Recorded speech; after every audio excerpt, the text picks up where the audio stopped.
Xalqimizda bir maqol bor. O'rik sharbati yurak quvvati degan narsa bor. 30 yoshda, 35 yoshdan o'tgandan keyin organizmda, ayniqsa yurak muskullarida kaliy yetishmaydi. Shu sababli yurak ko'krak sohasida og'riqlar bo'ladi. O'rik sharbatida kaliy moddasi ko'p bo'lib, u yurakka quvvat beradi.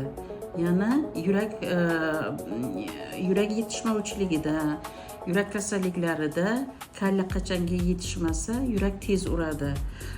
Shu uchun xalq tabobatida ana shu yurak kasalliklarida ana shu o'rikni doimo ichib yurish kerak. Sharbatini. Yo bo'lmasa har kun 4 dona shu iste'mol qilib turish kerak. Endi nima qilay, yoshingiz katta bo'lsa, ichib bilmasangiz, chaynab bilmasangiz, sharbat holatida kechasi 4 dona o'sha o'rikni olib suvga botirib qo'ysiz, ertalab nahorda ichsangiz, bu yurakingizga quvvat bo'ladi.